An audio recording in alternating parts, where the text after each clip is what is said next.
C'est la trêve parlementaire, mais les députés sont à la Knesset. Pour le gouvernement, évidemment, aux prises avec le Delta, l'heure n'est pas aux vacances. Un mois d'août chargé pour tout le monde donc. Je vous en parle tout de suite sur Mishkan.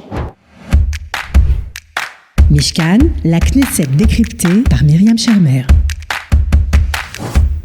Bonjour à tous, alors la Knesset a officiellement dispersé sa session estivale la semaine dernière pour mieux se retrouver, on vient de le dire, cette semaine.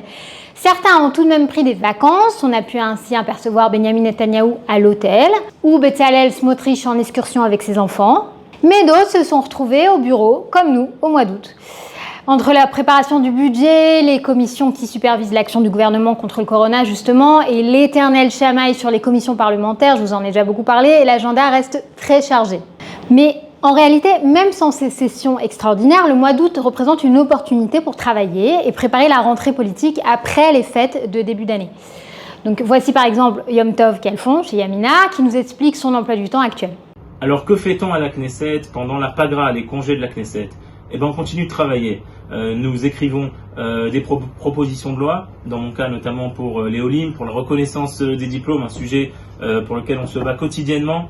Nous travaillons sur le budget. Le budget a été voté au gouvernement et doit être déposé donc dans les semaines à venir à la Knesset. Et nous allons rentrer dans un mois et demi de marathon de débat sur le budget où je compte être évidemment très actif pour les sujets qui me tiennent à cœur, donc la LIA, la Klita, la Itiashvut, les implantations en Judée-Samarie, et puis nous continuons nos rencontres quasi quotidiennes avec les différents acteurs de la vie francophone en Israël, des associations d'Olim, des représentants aussi de France en visitant en Israël, et des différents domaines dans lesquels je m'occupe. Et on se retrouve aussi à la Knesset pendant ces pagras à des votes en plénière exceptionnel comme aujourd'hui, et donc là tout de suite je vais voter. À très bientôt. Et voilà la leaderée sur pourquoi avoir créé un mouvement politique précisément maintenant pendant la trêve parlementaire. Nous avons choisi cette période de la trêve parlementaire et ce n'est pas anodin. Cette période de la trêve parlementaire, elle est utilisée pour tous les politiciens pour travailler davantage sur la scène politique intérieure.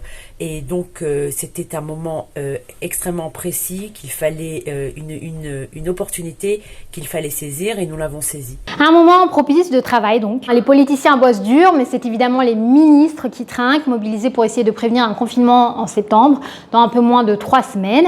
La pression est d'autant plus grande que le gouvernement est sous le feu des critiques pour sa gestion du Covid, jugée trop laxiste. Et alors que la presse ne retient plus ses coups, l'opposition s'en donne à cœur joie évidemment. נפתלי ואיילת, אתם השתגעתם?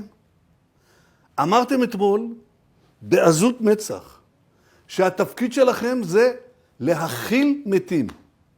במקום להכיל מתים, אתם צריכים להציל חיים.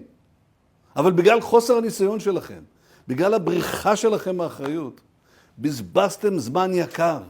Il faut dire que c'est l'occasion pour Netanyahou de rendre à Naftali Bennett la monnaie de sa pièce.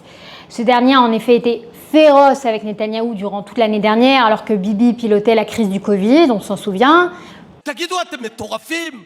מה עשיתם? מה עשיתם?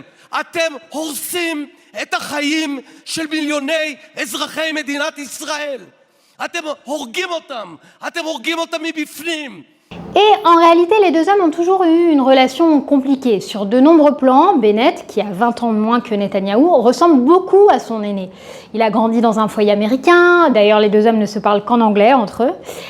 Comme lui, il a été officier dans la fameuse unité d'élite Sayeret Matkal, et comme lui, c'est un businessman rodé. Donc quand il découvre Bennett, Netanyahou l'adore et le prend vite sous son aile. Mais la relation tourne au vinaigre et là où il y avait affection et admiration au départ, il ne reste aujourd'hui que féroce compétition.